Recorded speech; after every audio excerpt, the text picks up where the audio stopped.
p.m. in Kar, in Jakiri subdivision of the Boy division, that's in the northwest region of Cameroon. Ladies and gentlemen, welcome to the Prime Time newscast of Equinoxe television with me. For me, I'm Sean Sander.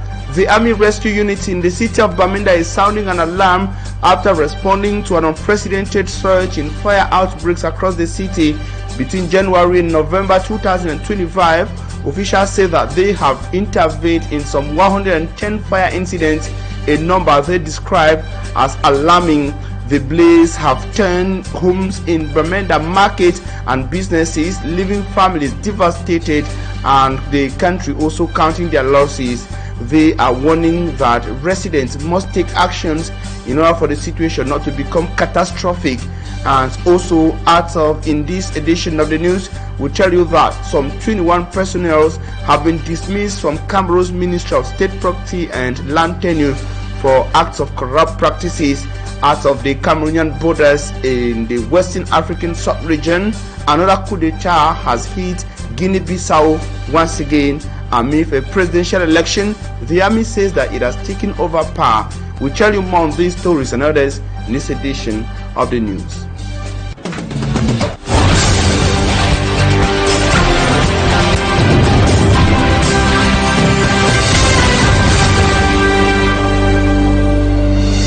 Now, fans are choosing to be informed by Equinoxe television. As we told you, we are broadcasting from Cameroon's economic capital city, Equinoxe Central News Desk. We're starting on human interest. A social psychologist has reiterated and emphasizes to victims of gender-based violence in Cameroon to come out of the shell of fear and shame, denounce their ordeal in order to get themselves free and also help others caught in the same situation. Professor Eda Foda explained to a reporter Innocent as why victims keep nursing silence despite sensitization messages from key actors interested. The message is coming after reports of heightened cases of gender-based violence in Cameroon, in some cases fatal. We have details in his report. Gender-based violence keeps exploding in the Cameroonian society, with victims, particularly women, nursing silence over denunciation despite persistent sensitizations by human rights advocates and other stakeholders. This continuous silence is incomprehensible to many. The woman is built up with the idea that the man is superior, the man is this person that we have to respect and that we don't have to challenge. They are educated to be silent at the base, and then when she is facing gender-based violence, she is not able to express. Concealing violence suffered, the expert advises it is unhealthy. It brings upon victims a bulk of psychological and physical effects. As physical is concerned, we can have wound, losing organs or part of our body, but most of the time, psychological consequences that are depression, mental diseases, as depression, schizophrenia, and so forth, and emotion disorders. And those emotion disorders can also cause metabolism dysfunction, sometimes getting fat than she is, or she's trouble in the society in her way of behaving and so forth. Sometimes these women can express some violence on her own child, and this expression of violence can destroy the link between family members. While also blaming the silence of the victims' neighbors on different reasons like fear of the torturer, his background, function and entourage, the social psychologist reiterates and emphasizes the need for the victims of gender-based violence to speak out for their protection. Denunciation is the base. We have the Ministry of Social Affairs, we have the Ministry of Women Empowerment and Family. They are there for the women. The second type is the communication. Women have to know how to communicate in case of struggle, have to express herself when everything fall apart, and this way of communication is important instead of violence. She also encourages men who are victims of violence from their partners to follow suit. Over to the northwest region, the Army Rescue Unit in Bamenda is sounding an alarm after responding to an unprecedented surge in outbreaks across the city, that is fire outbreak. Between January and November 2025, officials say that they have intervened in some 110 fire incidents, a number they describe as alarming. The blazes have turned through homes, markets, and businesses, leaving traders and family members counting their losses.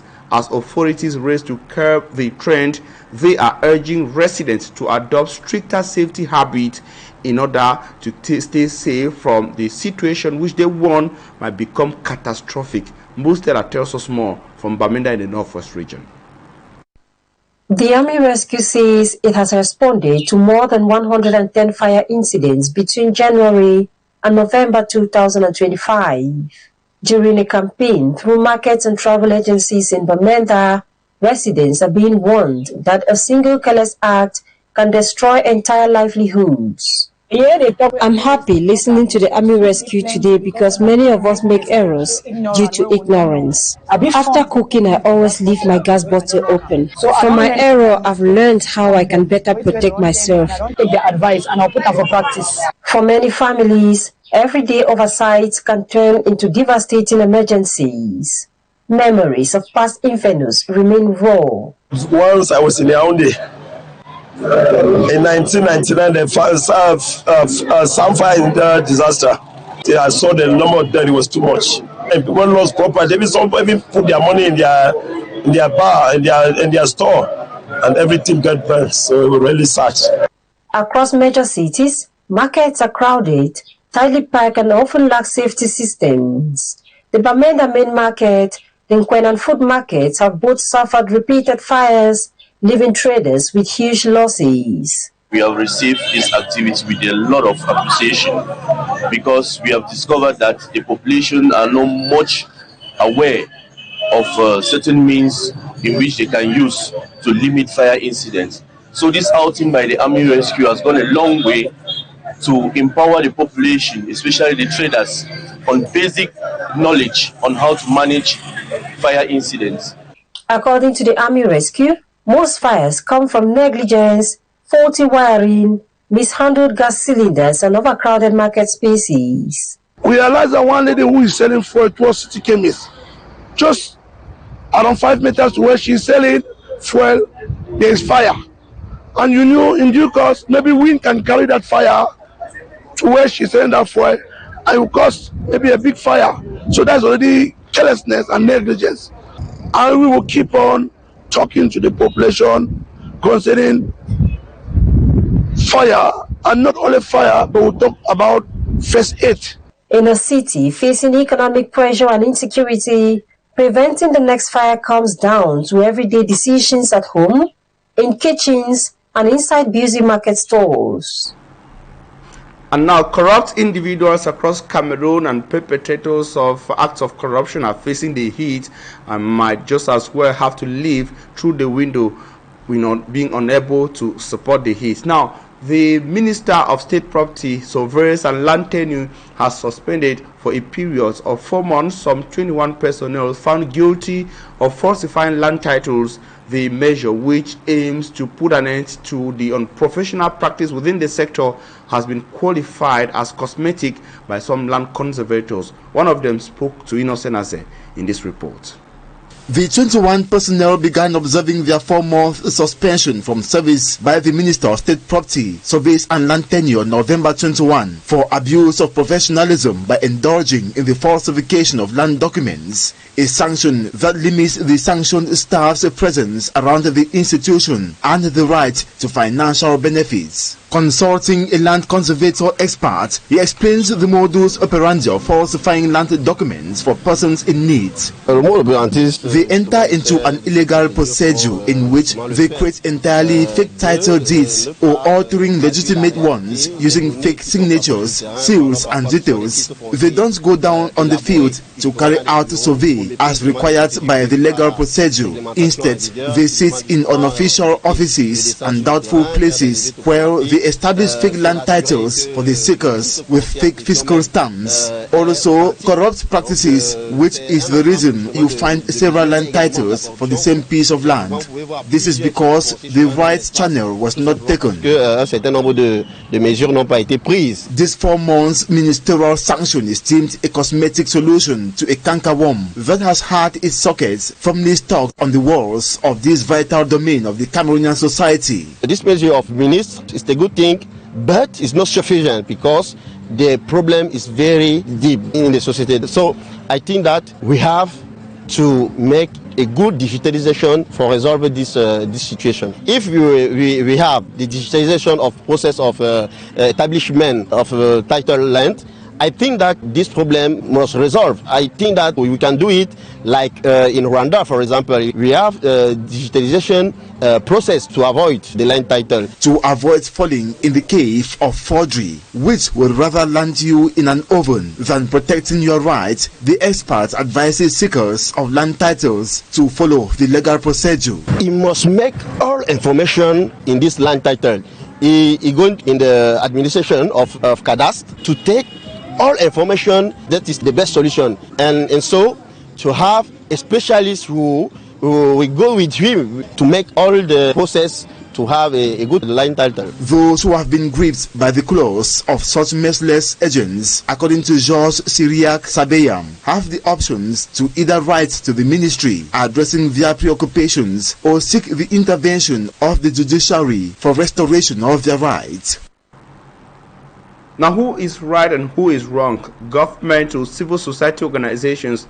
The government has released statistics of those killed and arrested in the post-election protests across Cameroon, but civil society organizations say that the figures from the Ministry of Territorial Administration in Cameroon are far below reality. Babila Jonathan reports.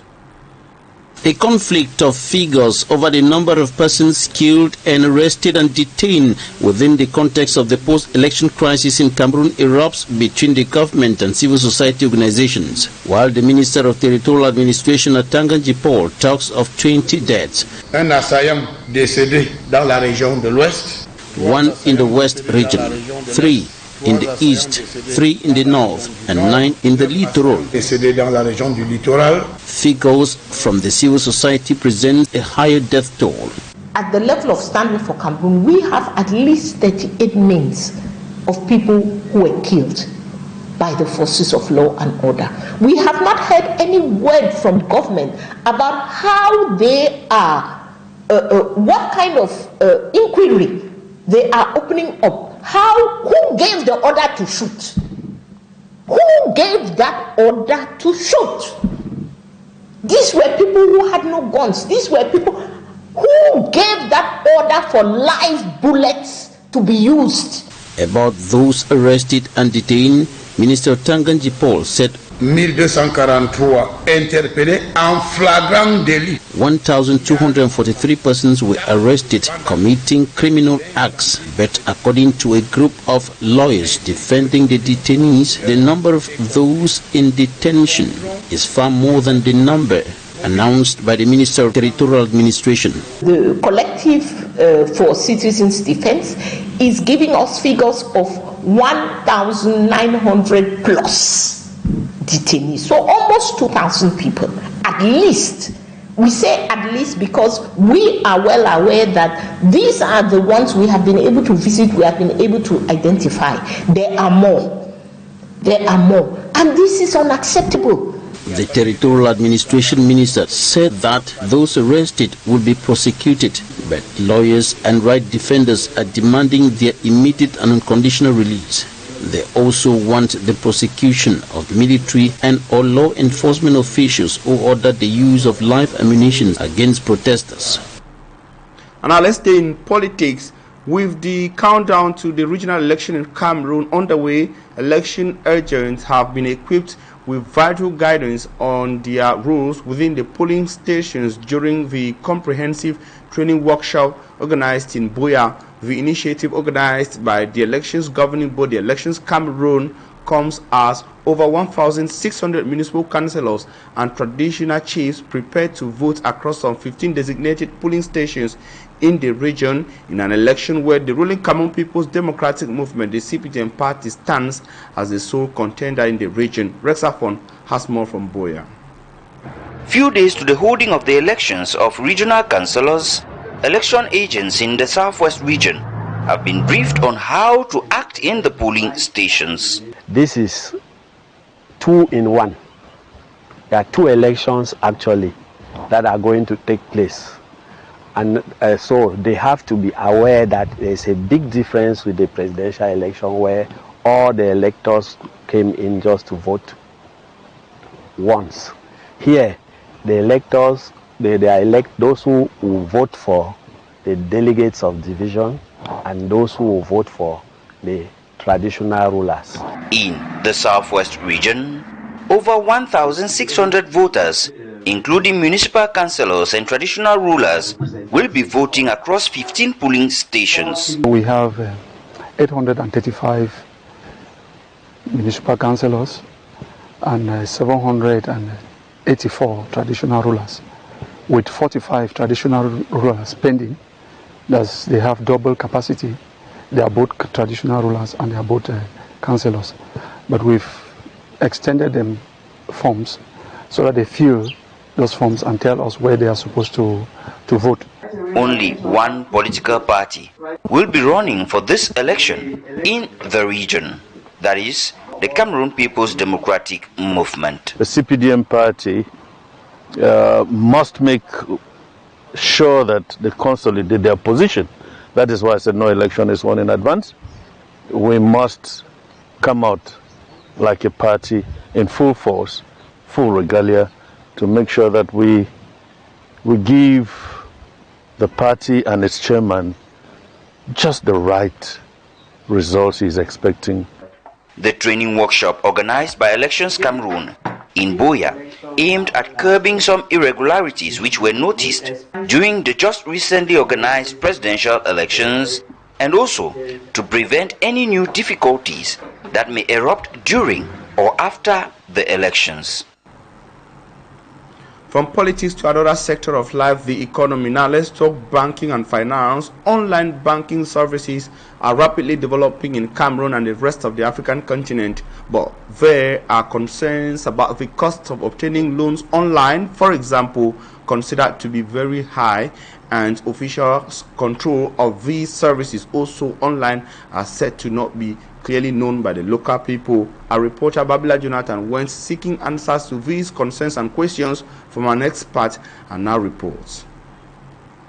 Findings of the World Economic Forum show that Africa is the world's mobile banking leader with the highest number of services, account holders and transactions. For almost a decade now, a lot of financial transformation, a lot of things going digital, and CCC is not excluded.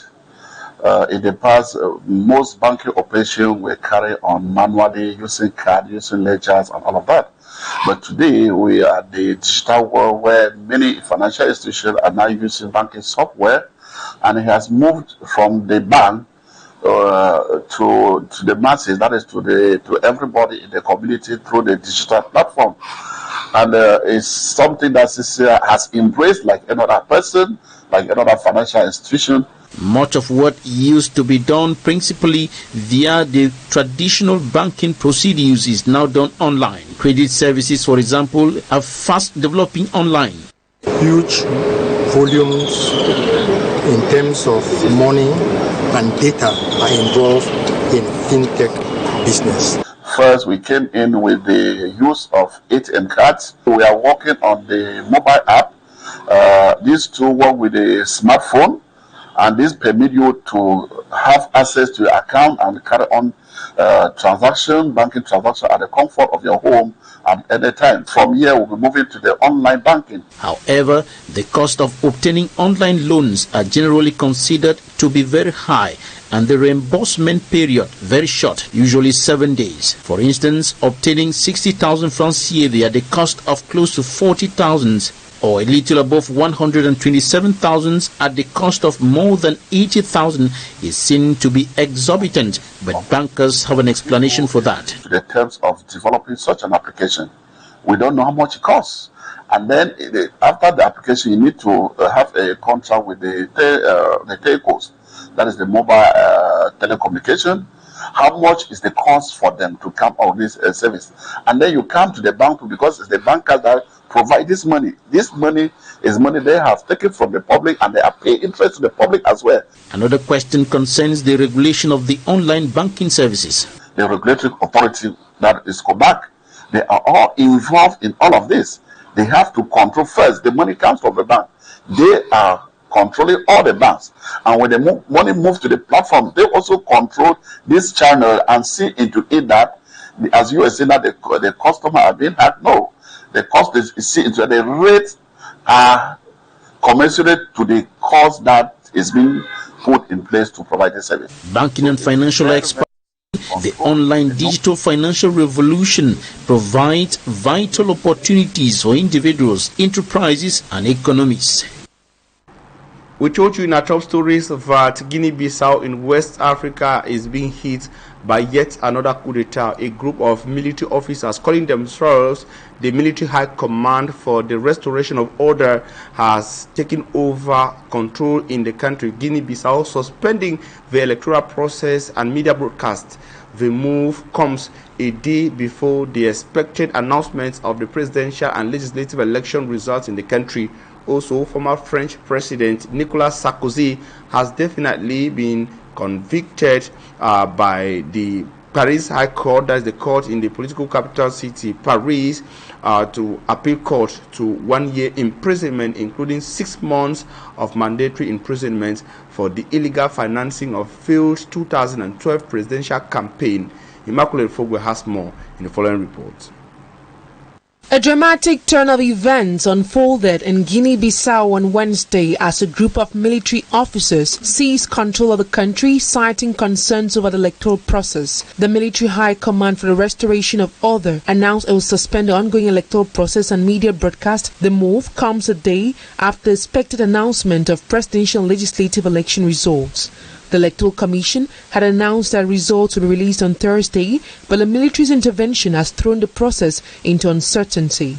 Both Embalo and rival candidate Fernando Diaz da Costa had claimed victory on Monday, with supporters of both candidates taking to the streets.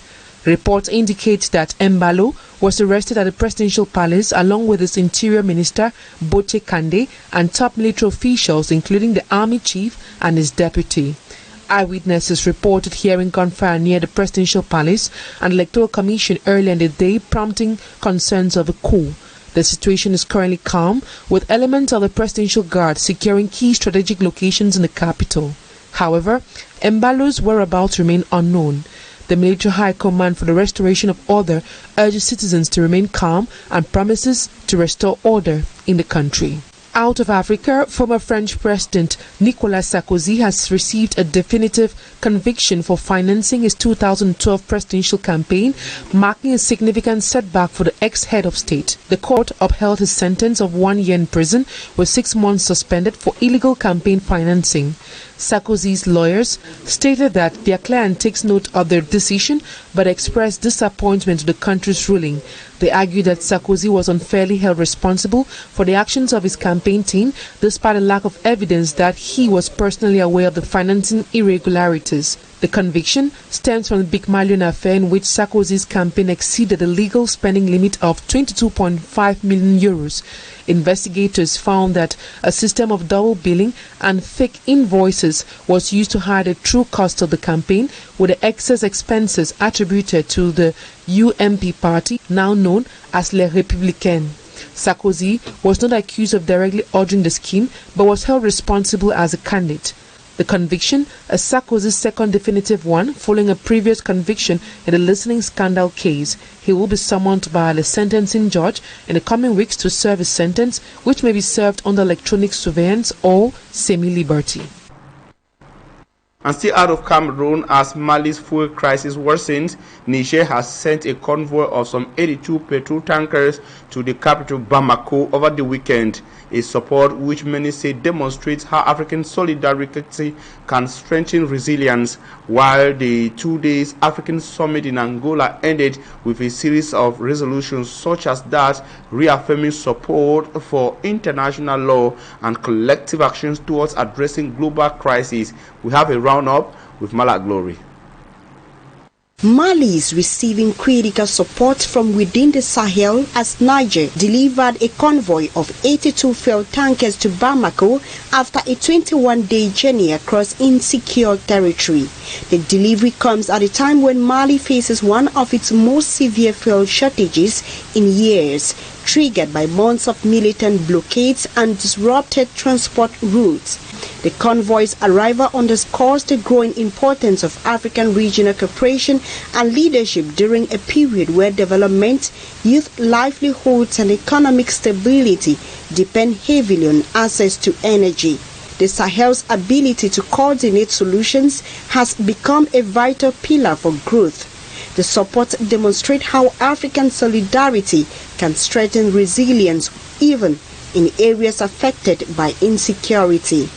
And elsewhere, the African and European leaders have committed to strengthening cooperation on peace, trade, infrastructure development and climate resilience following the conclusion of the 7th African Union-European Union Summit in Angola on Tuesday.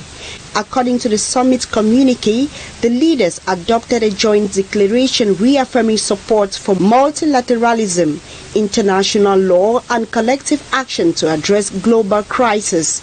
The summit placed particular emphasis on conflict zones across Africa and the Middle East. Leaders expressed deep concern over the escalating war in Sudan. The leaders also pledged continued support for peace efforts in South Sudan, Somalia, and the Sahel region plagued by insurgencies and humanitarian crisis. Also in the Democratic Republic of Congo, the declaration reaffirmed commitment to implementing UN Security Council resolution and AU-led mediation amid ongoing violence in the east of the country, and reaffirmed support for the African Continental Free Trade Area to boost regional integration and diversity export.